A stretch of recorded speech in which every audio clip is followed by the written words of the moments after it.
Hello, I'm Craig Thompson Wood, your host, and I'm here today to lead you through the creation of my team for Space Station Zero. If this is a game that you're looking to play or interested in, or just kind of sounded interesting to you based on some of the descriptions I've given. So basically what this story in Space Station Zero is about is your crew has been just pulled away from your own galaxy, your own part of space, into this other space, and it is millions of light years from anything. So you are not going to get back home. You just have to resolve yourself to that fact. And you're at this thing called Space Station Zero. Now, you're not the only one there. There's already many people there, or many different aliens and species and things.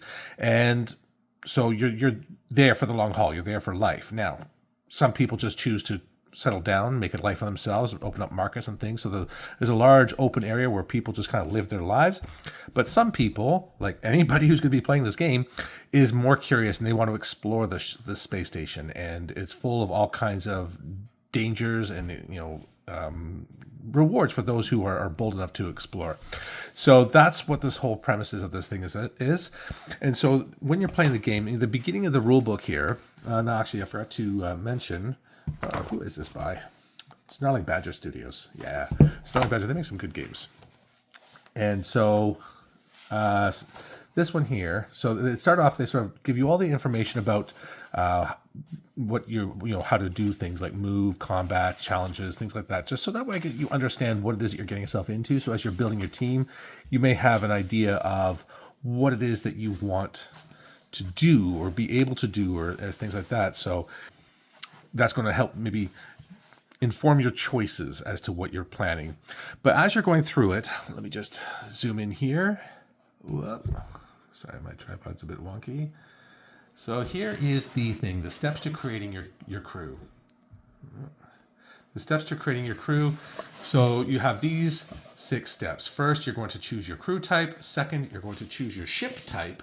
Third, you're going to create your commander. Then you're going to choose your crew, select your edge, which is usually like a racial benefit or training benefit, and then assign your equipment. Okay, so choosing your crew type, what you're looking at really is it's basically how many crew members you're going to have. So you have 3 choices. You either have a 8-person crew, 6-person crew, or a 4-person crew. So the 8-person crew, they're a bunch of red shirts, really sort of inexperienced and likely to die very quickly. But that's why you have lots of them. So there's more people to soak up the damage, so to speak. 6, they're a bit experienced, and then 4 is the elites. Now it could also mean, as they explain in here, like the 8-person crew might be just your wee creatures. You're very small and not as robust as some other races, whereas the 4-person crew might be larger, beefier aliens that can withstand more. So which gives them, better stats as well. So what you're getting from here really is in your crews, whichever starting level you pick for your crews, is your stats. So the stats shown here are LF is life, MV is movement, CO is combat, RE is reflexes, and IN is intelligence. So those are going to be different things that you'll be using to do whatever that you're doing in your exploration of the ship. So what I've decided is I decided to take the middle ground here, and I'm going with a 6-person crew. So that means for starters, my basic crew members will have 4 life, 4 movement, 3 combat, 3 reflex, and 3 intelligence. Now, there's nothing to say as you're choosing, your crew here that you have to start with this in mind.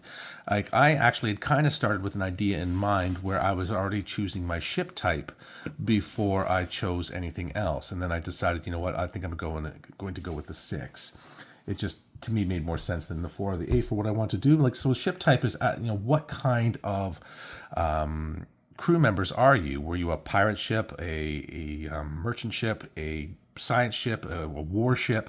So that's going to dictate what kinds of crew members you have. What are their specialties?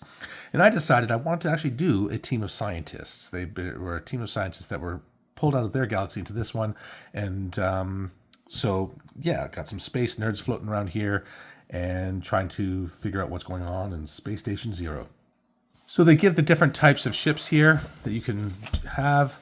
You know, you got medical, science, war, shipping, pirate, and exploration. So those are the different kinds of ships that are available to you. Like I said, I chose science. So let's have a look here at what I have available to me as a science crew. So science vessels travel known systems and collect vital information on unusual phenomena, both stellar and planetary. Science vessels are full of scientists, and researchers performing the most cutting-edge research, harvesting rare elements, and pushing their species further and further into the future. Science ships are not combatants, but there are a few problems they normally encounter that they cannot solve. So the commander of the science ship gains practice scientists. Whenever a commander with practice scientists uses an intelligence in a challenge test and fails, they may immediately re-roll and gain +1 to their intelligence. Oh, they also gain +1 to their intelligence. That's not when they fail a roll. That's always. So on their intelligence score, they get +1. So he's starting with a 5, whereas everybody else is a 4. The crew type has to be at least 50% scientists. The other ones one of those can be a lead scientist. And then science crews may choose their equipment from general or scientific gear categories, which we'll look at later. And available crew types, so who can be on the science crew? You can have medical officers, a soldier, an engineer, a scientist, a pilot, and a lead scientist. So those are the only roles that will be available to me on my crew. And remember, I've got 6 crews. So one is a captain, or the commander, and then I've got 5 others. So how am I going to delegate those roles? Well, let's wait and find out.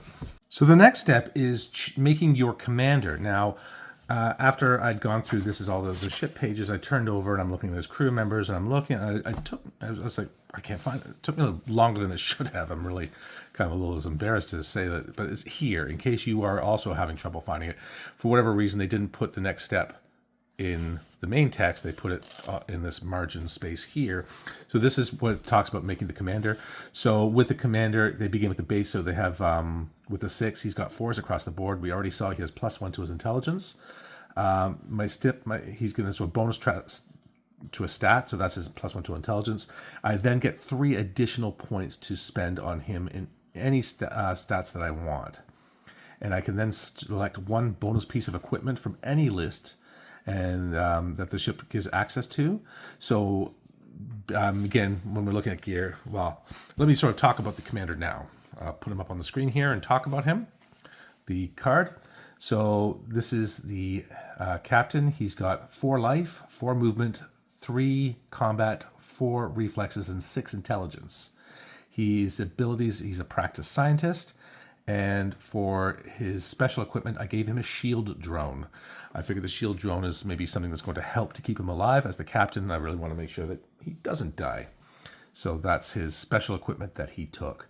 And he has other equipment as well, but I'll leave that to when I'm talking about picking out the other gear. All right, so that was the captain. On to the next step. So now the next thing is you're going to be doing is you're going to be making your crew. Now for the crew, remember I have 5 other people besides the captain, and I can make one of them a lead scientist. So I'm going to obviously take advantage of that one. So it says I'm allowed 1 lead scientist, so I did that. I have Chief, the scientist, and then I have, I decided, maybe a bit of muscle might be helpful. So we have 1 soldier, so to protect. Then we have 3 scientists. I wanted the crew to be science heavy. I mean, obviously with the science ship, you have to have at least 50% scientists. So I didn't go with any medical officers. I didn't go with any pilots that I could have. Just the lead scientist, 3 scientists, the head nerd, the commander, and then 1 soldier. In making the crew, so it talks about what you're doing here. So you're going to be following the rules in here on what you're doing.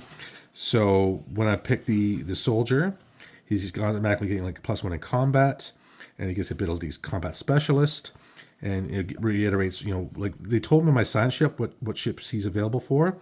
Like they already told me I could get a soldier, but it just repeats it here again as you're looking through here. It's just nice to not have to flip back again. So he is available to that. So then the rest of mine are scientists. So we've got the scientists here. So each of them is getting +1 to their intelligence, and they get the ability armor tuning, which helps them to improve anybody who is wearing armor to make the armor even better. Then the lead scientist is he gets +2 intelligence, and he is a specialist in one of the fields of either alien technology, xenobiology, or chemistry. And I decided for him that I wanted to go with xenobiology. And he wants to explore more aliens, so he's actually quite excited to be here on Space Station Zero. He also gets that armor tuning ability, so I think with all these scientists, maybe some armor would be a good idea. And that is it for the choosing of the characters. So on to the next step. So on the next page, you go into the next step here, and this is where you're choosing your edge. This is your, what is it about you that makes you as a unique race? So you got all these different things you can choose from. And there was one that really appealed to me. I really kind of liked the idea of this one. I thought it would also make for a fun modeling thing when I'm putting the characters together and actually making some characters, designing some models for them that I will be printing up. And that is, here we go, it's this one here. Parasites. Whenever a crew member is reduced to 0 life, if there is a creature of the xenobiological type within 3 inches that is not already part of your crew, you may make a special life challenge test. Roll the life challenge as normal. If you do so, that creature then rolls a movement challenge test. If your crew member has more successes, you have now taken over that creature. Your crew member is still killed, but you now control that creature. The creature utilizes the slain crew member's stats, special abilities, and equipment for this new crew member. So I just thought that was kind of fun, and it was one of the reasons why I chose the xenobiology too, because the models I'll be creating aren't really the aliens in control. Yeah, so that's going to be my edge. They're going to be an alien parasite race that is controlling the bodies of their hosts, and gives them a little bit of a chance too. Like I said, if they go down in combat, they can hopefully, if they're fighting something biological, not like robotic or anything, then they are able to transfer themselves to the whatever it is that killed them and get their final laugh. So that is the edge I've chosen for this team. And then the final thing is choosing the equipment. Now the equipment, you can choose based on your ship type, what things do you have access to.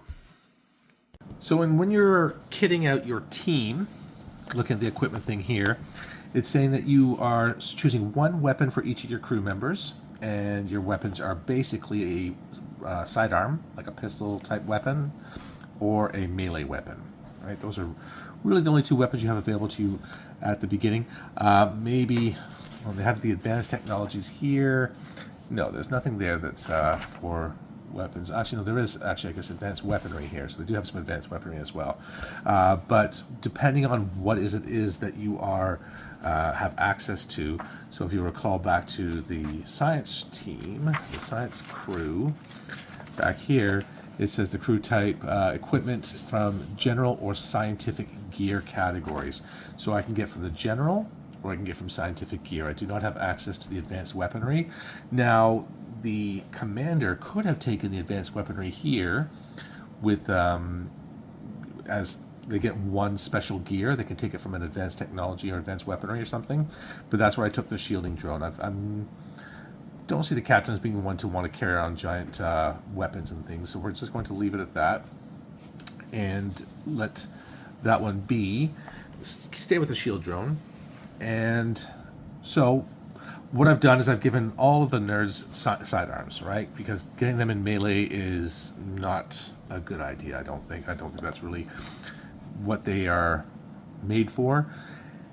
And so, but actually, I lie, because what I did do with one is for one of the junior scientists, I gave him a melee weapon, but only then to give it to the soldier, right? So the soldier has a sidearm and a melee weapon, but that's not counting against the equipment allotment here, because one of my guys just doesn't have a weapon at all. And I don't think that's not explicitly in the rules, but it's explicitly not in the rules. And I don't see why it's a problem that one of these guys has no desire to fight. So here, you take my weapon. Moving on. we have then 3 pieces of equipment, which I can then allocate to the thing. And again, I'm limited to the general or the science gear. So for the chief scientist, I kitted him out with a chemical protection suit. And then the soldier boy is getting an armored jacket. And the one scientist who gave up his weapon to the soldier is getting a hyperscanner. And the hyperscanner is giving him +2 dice to any reaction challenge tests. So with the gear selected then, that is it for the creation of my team. I just need to provide them with actual names now instead of just like head nerd, chief nerd, soldier nerd, etc., and come up with actual names. Now, once you are more familiar with the game, they do have some things here with secondary agendas. That says it makes it more difficult, however, but does yield greater rewards too. So, but I'm going to leave it out for now. I'm just being my first game that I'm playing, I don't want to overcomplicate it for myself because Lord knows I already make enough mistakes when I'm playing some of these games sometimes, and I don't like doing that. So that's it. So let me just do the magic of technology in the spirit of the nerds of my team here. Show you my team in all their glory. Well, their stats anyway.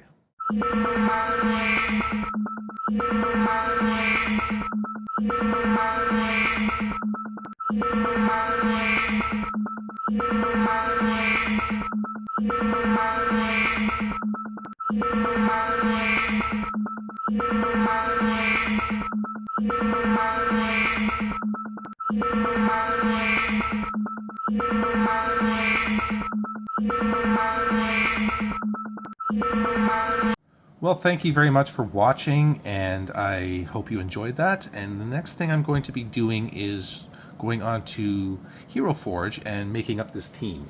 And rather than actually having you sit through me doing every little tweak and nuance on everything, reposition this, reposition that, I'm going to just I'll make it up, and then I will sort of do a reveal of those the characters that I've developed for you on the video and share it with you that way. And then after that, I will print and paint them. And if you really want to see me paint them, I will do that. So that is the thing coming up after that. And then I will dive right into my very first game of Space Station Zero. So please tune in for that. And thank you for watching. Do remember to hit like and subscribe. It does help the channel, and I do appreciate it very much. And until next time, I'm your host, Craig Thompson Wood, saying thanks for coming to the classroom.